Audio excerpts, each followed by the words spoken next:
Good morning बच्चों। आज हम लोग क्लास 9th में टॉपिक हमारा पुराना रैशनलाइजेशन चल रहा था, उसमें 5th लेक्चर को कवर करेंगे। 4 वीडियोस मैंने बना दिया है और आपने उसको उम्मीद है देख भी लिया होगा। तो रैशनलाइजेशन से रिलेटेड आज एक नया क्वेश्चन हम लोग देखेंगे। कई वैरायटीज के क्वेश्चन को हम लोग अटेम्प्ट करते हुए चल रहे हैं और ये भी एक अलग टाइप का क्वेश्चन है, इसलिए इसको भी आज इस वीडियो में हम अटेम्प्ट करेंगे। हर वीडियो में कुछ नया हम देने की कोशिश करते हैं ताकि आप उस पर पैटर्न, एक क्वेश्चन क्लियर नहीं होता है, अगर हम किसी पैटर्न को समझ लेते हैं किसी क्वेश्चन को, तो उससे रिलेटेड आप तमाम क्वेश्चंस कर सकते हैं। बस कोशिश और जरूरत इस बात की है कि आप उसकी वर्किंग रूल को, प्लान को समझें अच्छे से, ठीक है ना।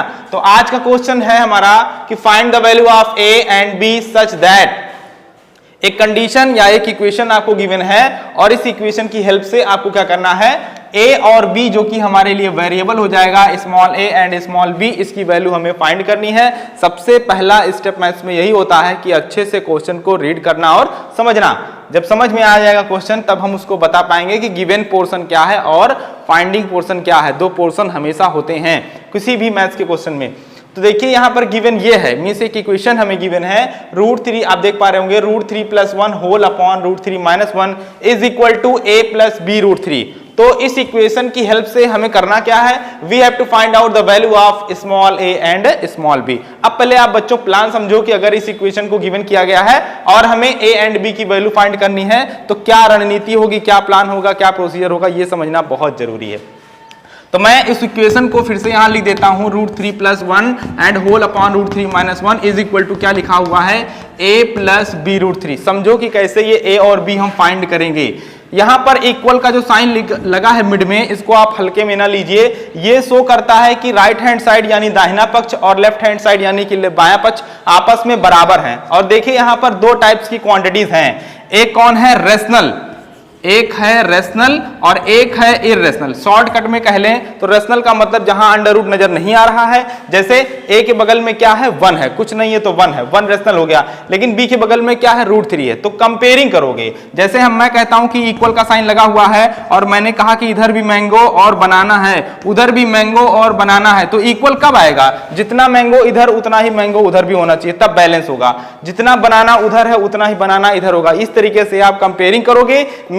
अगर हम कह रहे हैं कि 5, तो हम कंपेयरिंग कर रहे हैं कोफिशिएंट्स को। 5 मैंगो, अगर m का कोफिशिएंट यहां 5 है तो m का कोफिशिएंट वहां पर भी 5 होगा, तभी यहां बीच में क्या आएगा, इक्वल का साइन आएगा। अगर यहां 3 बनाना लिखा है, मींस यहां का कोफिशिएंट 3 है तो वहां का कोफिशिएंट भी क्या होगा, 3 होगा। ये मैं आपको प्लान बता रहा था, ठीक है ना। लेकिन कंपेयरिंग तो हम तब कर पाएंगे जब इसको हम स्टैंडर्ड फॉर्म में कन्वर्ट कर पाए। स्टैंडर्ड का मतलब ये हुआ कि राइट हैंड साइड को देखो, इसका डिनोमिनेटर क्या है, 1 है, ठीक। तो इसके भी डिनोमिनेटर को क्या करना होगा, 1 करना होगा, या कहने का मतलब कि 2 पार्ट में ब्रेक करना होगा। यहां पर प्लस लगा है, राइट हैंड साइड बाइनोमियल है, आप देख पा रहे होंगे, फर्स्ट टर्म a है, सेकंड टर्म b √3 है, तो यहां पर भी 2 टर्म होने चाहिए। चूंकि हम पढ़ क्या रहे हैं, हम पढ़ रहे हैं रैशनलाइजेशन, इसी से रिलेटेड एक क्वेश्चन है।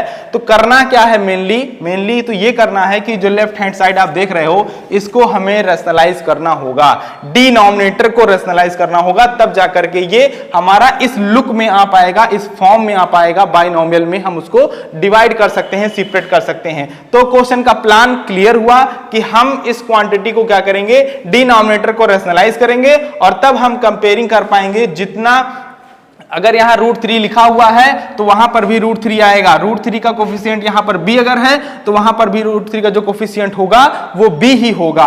अगर यहां पर रेशनल पार्ट a है, ये कौन सा पार्ट है, इरेशनल, और ये कौन सा पार्ट है, रेशनल ना। तो रेशनल क्वांटिटी रेशनल के इक्वल, इरेशनल की क्वांटिटी इरेशनल के इक्वल, 2 ही टाइप की क्वांटिटीज हैं यहां पर। तो बैलेंस का मतलब कि जितना रेशनल क्वांटिटी इधर उतना ही इधर, और जितना इरेशनल इधर उतना ही इरेशनल उधर। इस तरीके से हम a और b को आसानी से क्या करेंगे, फाइंड कर लेंगे। तो आइए शुरू करते हैं हम लोग इस लेफ्ट हैंड साइड का रैशनलाइजेशन डिनोमिनेटर का। तो डिनोमिनेटर का रैशनलाइजेशन कोई पहली बार नहीं कर रहे हैं, बहुत बार हम लोग कर चुके हैं, लेकिन एक बार फिर से रिवीजन के तौर पर रिपीट हो जाएगा और आपके लिए अच्छा भी होगा। तो ये देखिए, ये क्वेश्चन है और हमें क्या करना है, we have to rationalise to denominator. मैंने आपको समझाया था आपको जो लोग इस वीडियो को डायरेक्टली देख रहे हैं वो डायरेक्टली ना देखें। लेक्चर 5 चल रहा है, इसलिए आप जो है पीछे के 4 वीडियो जो बने हुए हैं उनको जरूर देखें ताकि ये कॉन्सेप्ट अच्छे से आपको समझ आ जाए। तो डिनोमिनेटर जो है इसका फॉर्म मेन है, इसका डिनोमिनेटर कैसा है, मोनोमियल है कि बाइनोमियल है, इस पर आपको ध्यान देना होगा। वर्किंग रूल मैंने समझाया था कि अगर बाइनोमियल है, कौन, हमारा टर्म जिसको हम रैशनलाइज करना चाहते हैं, और यहां पर देखिए √3 - 1, इसी पर हमारा फोकस है, इसी को हमें रैशनलाइज करना है, मींस रैशनल में कन्वर्ट करना है, इररेशनल है ये। तो बाइनोमियल का क्या रूल है कि जब टर्म हमारा बाइनोमियल होगा या तो वो a + b के फॉर्म में होगा या तो वो a - b के फॉर्म में होगा, इन्हीं में से कोई एक होगा। और अच्छी तरह से आपको मैंने कई बार बताया कि इन दोनों को एक दूसरे का क्या कहते हैं, कॉन्जुगेट कहते हैं। तो a + b का कॉन्जुगेट कौन है, a - b, और a - b का कॉन्जुगेट कौन है, a + b, दोनों को एक दूसरे का कॉन्जुगेट कहते हैं। और ये आइडेंटिटी आपने पढ़ रखी है कि इन दोनों का प्रोडक्ट क्या होता है, a² - b²। ये पहली बार नहीं कई बार हो चुका है आइडेंटिटी, ठीक है ना। तो बाइनोमियल जब होगा तो हम उसको क्या करेंगे, उसी के कॉन्जुगेट से मल्टीप्लाई करेंगे, कारण ये आइडेंटिटी है। इस आइडेंटिटी की वजह से क्या होता है कि जो रिजल्ट देख रहे हो आप a² - b², ये हमारा टोटली रैशनल में कन्वर्ट हो जाता है और हमारा टारगेट, हमारी इच्छाएं पूरी हो जाती हैं। चलिए शुरू करते हैं। तो ये देखो डिनोमिनेटर में क्या लिखा हुआ है, √3 - 1, इसके कॉन्जुगेट से मल्टीप्लाई कर रहे हो। तो कॉन्जुगेट का मतलब केवल मिड साइन को चेंज कर दो, जहां माइनस है वहां प्लस कर दो। तो ये देखिए √3 + 1 हो गया, ठीक। अच्छा, ऊपर क्या था, न्यूमिनेटर में क्या था, √3 + 1 था। मैंने क्या सिखा है कि जिस भी क्वांटिटी से मल्टीप्लाई करोगे उस क्वांटिटी से दोनों में करोगे, दोनों का मतलब न्यूमिनेटर और डिनोमिनेटर। क्यों, क्योंकि वैल्यू ना चेंज हो। फैसला नीचे से होगा कि किससे मल्टीप्लाई करना है, जिसको रैशनलाइज कर रहे हो वहां से होगा, लेकिन मल्टीप्लाई दोनों ही प्लेसेस में होगा ताकि वैल्यू ना चेंज हो। चलिए अब आगे बढ़ते हैं ना। डिसीजन लिया हमने यहां से किससे मल्टीप्लाई करना है, और मल्टीप्लाई करेंगे तो दोनों में करेंगे, मींस डिनोमिनेटर और न्यूमिनेटर दोनों में करेंगे। आगे बढ़ता हूं, अब इसको सिंप्लीफाई करना है और कैलकुलेट करना है। जरा ध्यान से देखो, ऊपर दोनों क्वांटिटी सेम है, ये भी a + b के जैसा, वो भी a + b के जैसा। जब दो ब्रैकेट्स का मल्टीप्लाई करोगे तो क्या हो जाएगा, होल स्क्वायर हो जाएगा। मींस ऊपर क्या बन गया, होल स्क्वायर ऑफ √3 + 1, जो ब्रैकेट था उसी का होल स्क्वायर। और नीचे प्री प्लान के अकॉर्डिंग इस आइडेंटिटी का यूज। तो देखो a + b और a - b का रिजल्ट क्या होता है, दोनों का प्रोडक्ट, दोनों का मल्टीप्लिकेशन a² - b² होता है। यहां पर a का रोल √3 कर रहा है, b का रोल 1 कर रहा है, मींस क्या आ गया, a² - b²। ये देखो आ गया। अब अकॉर्डिंग टू सिचुएशन, ऊपर अगर हम देख रहे हैं तो क्या है, होल स्क्वायर ऑफ बाइनोमियल है। फार्मूलों की जरूरत खुद पता चल जाती है कि कौन सा फार्मूला अब यूज होना है, सोचना नहीं पड़ता है, कंडीशन बयां कर देती है कि हमें कौन से फार्मूले की अब जरूरत है। तो ये होल स्क्वायर है और बाइनोमियल है, तो आपने भी पढ़ा है होल स्क्वायर ऑफ बाइनोमियल की वैल्यू या एक्सपेंशन क्या होता है, क्या होता है, a² + b² + 2ab। तो इस आइडेंटिटी को हम यहां यूज करेंगे, किसके लिए, न्यूमिनेटर के लिए। तो मैं इस चीज को यहां लिखता हूं स्पेस की वजह से, ठीक है ना। ध्यान देना, अभी मैंने क्या किया, डिनोमिनेटर में मल्टीप्लाई किया कॉन्जुगेट से और मल्टीप्लाई दोनों में किया, दोनों को सिंप्लीफाई किया, ऊपर होल स्क्वायर बन गया, नीचे उस आइडेंटिटी को यूज कर लिया। समझते चलना, क्योंकि रफ भी करना है। और हाँ, मेरे वीडियोस को देखना है तो पेन कॉपी लेकर बैठ जाओ, क्योंकि लिखना पड़ेगा, रफ होना पड़ेगा, ठीक है ना। इसलिए कॉपी कलम जरूर ले लीजिएगा, लिख लीजिएगा, बाद में उसको समझ लीजिएगा।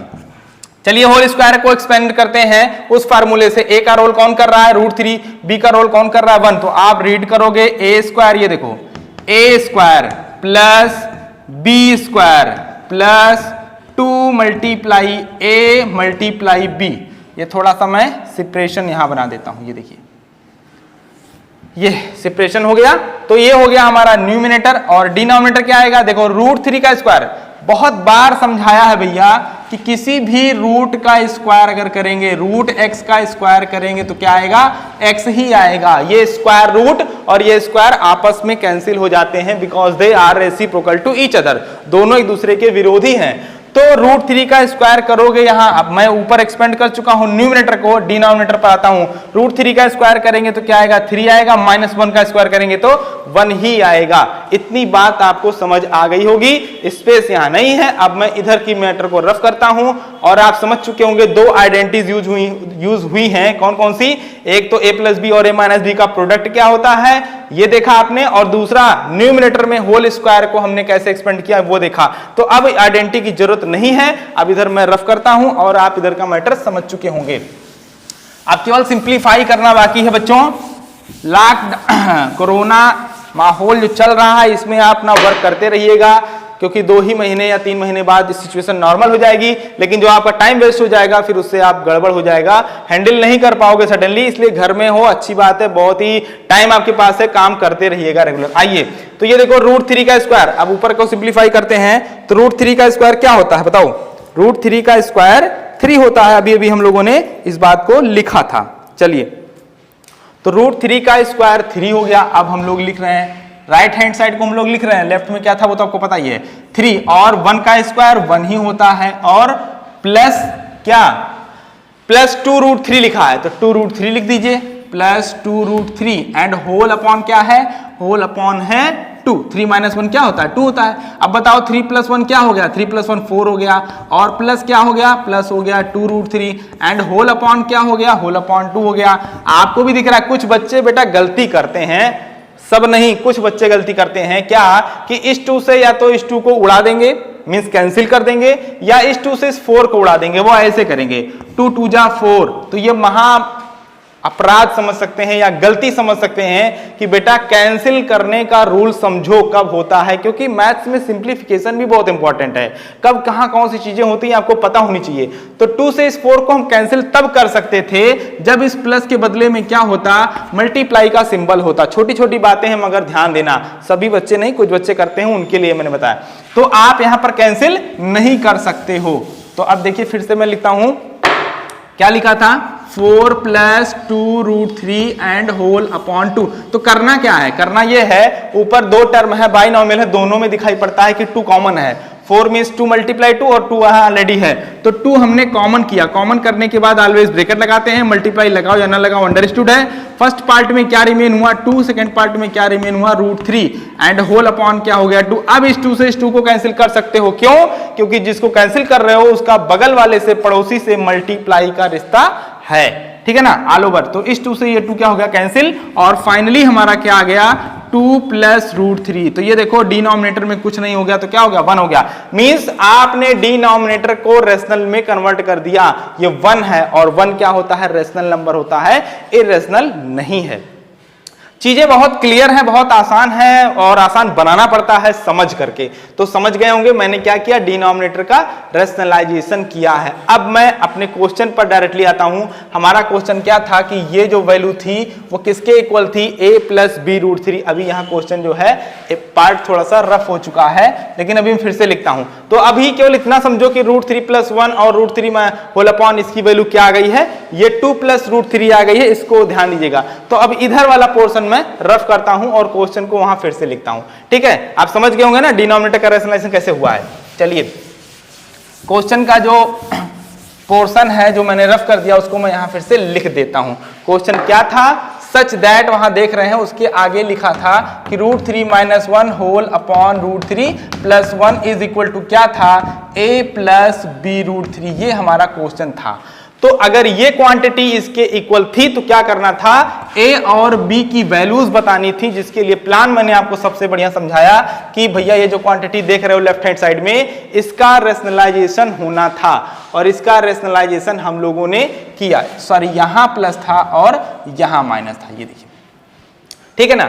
तो अब इसको रेशनलाइज करके वैल्यू क्या मिली है वो आप देख पा रहे हो, क्या वैल्यू मिली है 2 + √3 वैल्यू आपकी आई है, ठीक है ना। तो यहां क्या लिखेंगे 2 + √3, ये देखो इसकी वैल्यू को हमने यहां लिख दिया, और इज इक्वल टू क्या, is equal to a + b√3। इसके बाद तो मैंने आपको बता ही दिया था कि प्लान क्या है।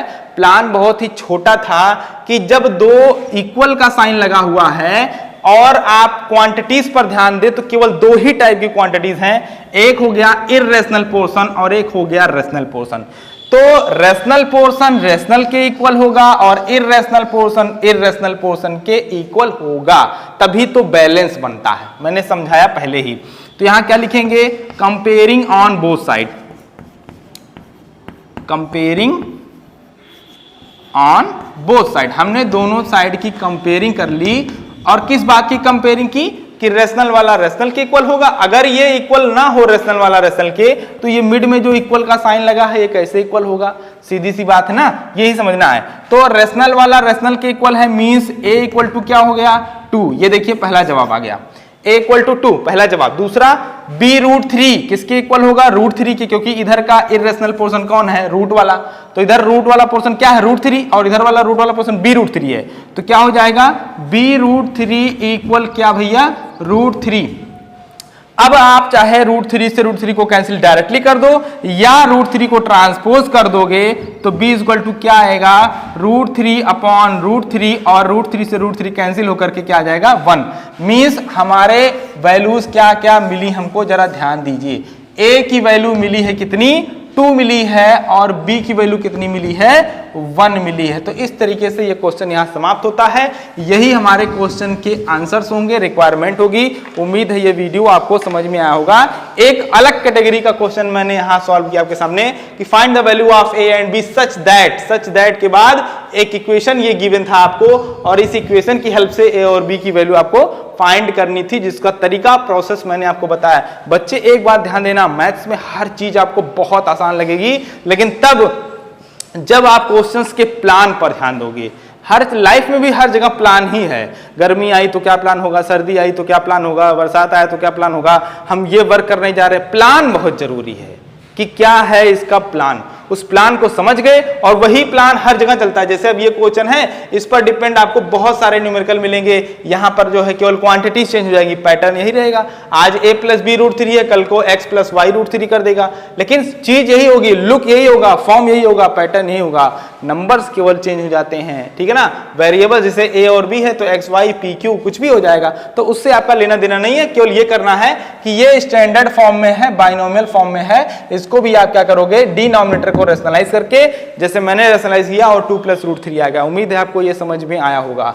तो आज के लिए इतना ही। लेक्चर 5 को देखने से पहले 4 लेक्चर्स अगर देखे हैं तो बहुत अच्छी बात है, नहीं तो उनको भी देख लीजिएगा और अच्छे से क्लियर होगा कि रेशनलाइजेशन बाइनोमियल का या मोनोमियल का कैसे करते हैं। मिलता हूं नेक्स्ट वीडियो में, और हो सकेगा तो नेक्स्ट वीडियो में रेशनलाइजेशन आज यहां पर लगभग समाप्त हो चुका है। अगर कमेंट बॉक्स में आपके क्वेश्चंस आते हैं तो मैं उन पर अटेम्प्ट वीडियो बनाऊंगा, अदरवाइज मैं नया चैप्टर स्टार्ट कर दूंगा। ठीक है ना, आज के लिए इतना ही। थैंक यू सो मच, और होमवर्क करते रहिएगा, समय को वेस्ट मत कीजिएगा। Thank you so much.